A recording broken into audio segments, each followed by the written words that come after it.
Ajaib Tuhanku Yesus Juru Selamat, besar kasih-Nya padaku. Naungan jiwaku yang kokoh kuat, tempat yang tentram dan teduh. Jiwaku terlindung di gunung batu, di dalam dunia yang kelam. Kasih Tuhanku menaungi aku, hidupku aman dan tentram, hidupku aman dan tentram.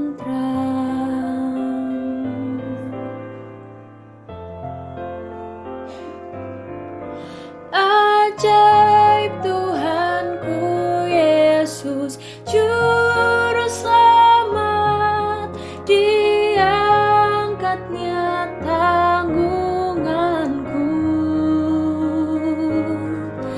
Aku ditegakkan sekokoh karang, padaku kekuatan baru, padaku kekuatan, padaku kekuatan baru.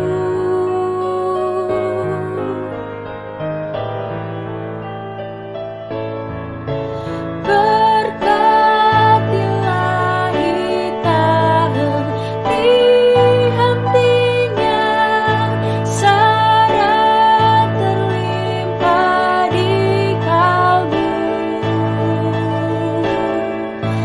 Dengan sukacitaku puji Tuhan, sungguh besar penebusku. Jiwaku terlindung di gunung batu, di dalam dunia yang kelam. Kasih Tuhanku menaungi aku, hidupku aman dan tentram, hidupku aman dan tentram, hidupku aman dan tentram.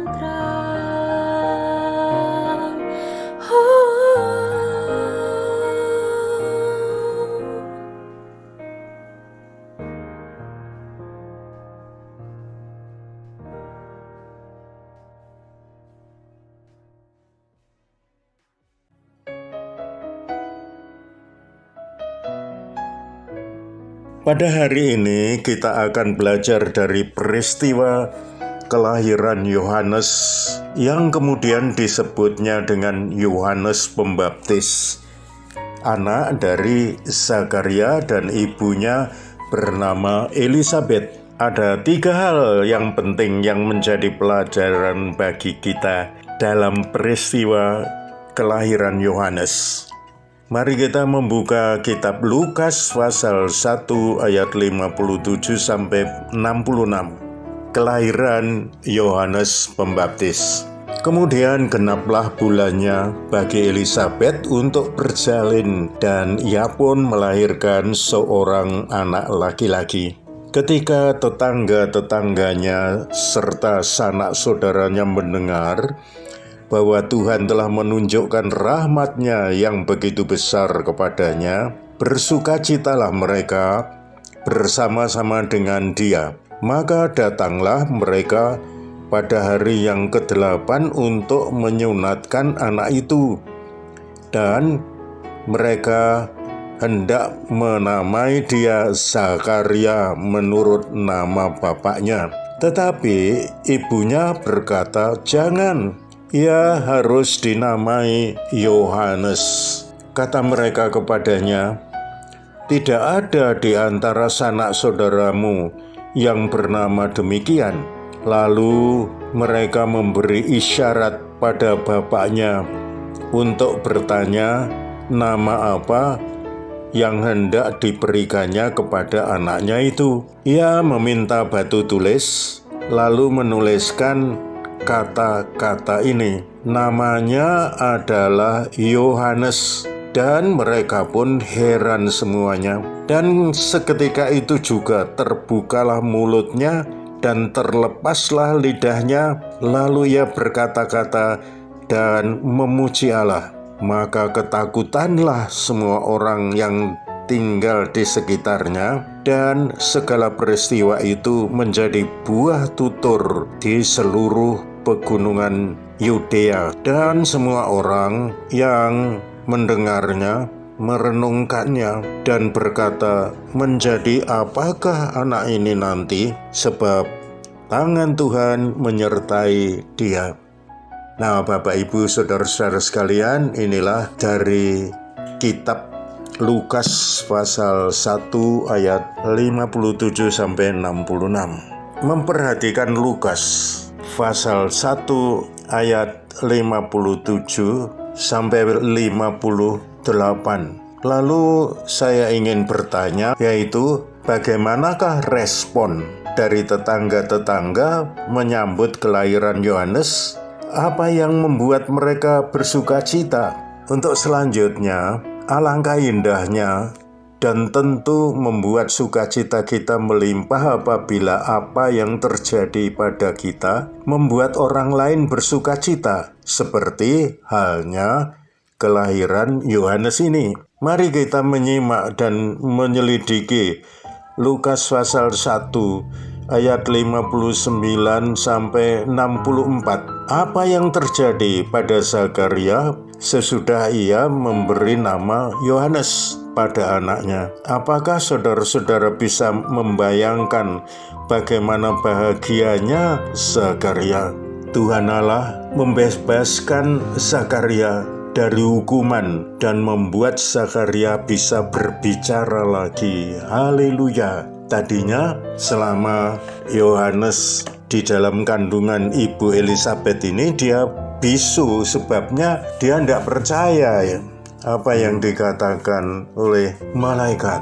Orang-orang menjadi sangat ketakutan dan peristiwa ini menjadi tutur cerita dan membuat semua orang merenungkan apa yang akan terjadi pada Yohanes, karena mereka semua menyaksikan bahwa Tuhan menyertai dia. Bapak, Ibu, Saudara-saudara sekalian, hal kelahiran Yohanes merupakan suatu peristiwa yang menakjubkan, di mana kelahiran Yohanes membuat para tetangga menyaksikan rahmat Allah yang begitu besar kepada keluarga Zakaria, sehingga para tetangga turut bersuka cita. Pemberian nama Yohanes juga merupakan tanda berakhirnya hukuman terhadap Zakaria, sehingga Zakaria tidak lagi bisu, melainkan mulai dapat berbicara, sehingga Zakaria memuji-muji Allah. Bebasnya Zakaria dari hukuman membuat orang-orang sekitar ketakutan, dan peristiwa ini menjadi pembicaraan semua orang sekitar yang tinggal di seluruh pegunungan Yudea. Sungguh alangkah bahagianya jika kita apabila hidup kita dan apa yang kita alami menyebabkan orang lain bersuka cita dan memuliakan Allah.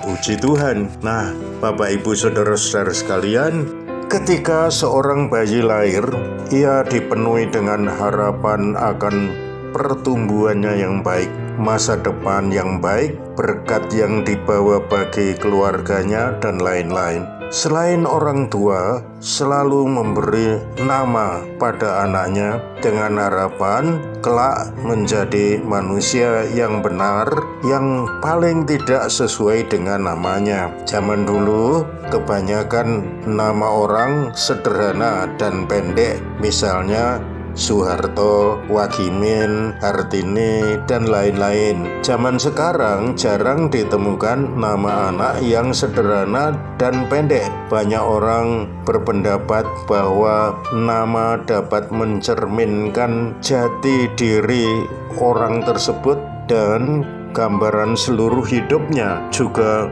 terukir di dalam namanya. Sukacita atas kelahiran Yohanes Pembaptis. Nas Alkitab kita kali ini berbicara tentang keajaiban kelahiran sang pembuka jalan, yaitu Yohanes Pembaptis.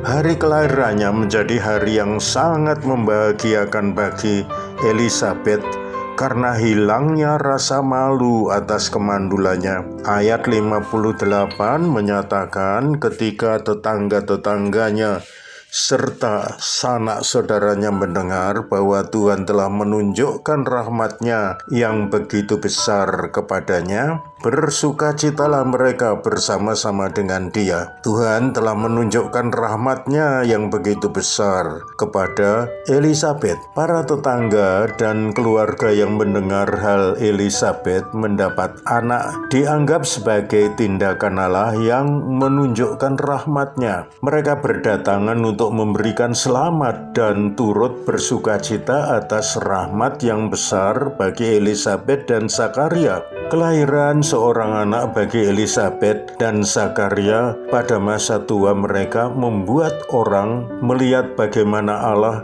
menunjukkan anugerah yang besar kepada umatnya dengan mewujudkannya apa yang semula dianggap mustahil dan tak terpikirkan. Itulah sebabnya mereka bersukacita bersama-sama dengan Elisabet. Mereka, para tetangga dan sanak keluarga ini menunjukkan reaksi yang benar dan baik terhadap berkat yang diterima Elisabet. Mereka bukannya iri hati, tetapi mereka bersukacita dengan orang yang bersukacita. Dalam pelayanan kita saat ini, kita juga melihat banyak saudara-saudara kita yang diberkati Tuhan. Apakah saudara menjadi iri hati atas berkat-berkat mereka, atau saudara bersukacita dengan mereka yang bersukacita? Kita sebaiknya turut bersukacita dan bersyukur apabila ada saudara kita yang mendapat anugerah Tuhan.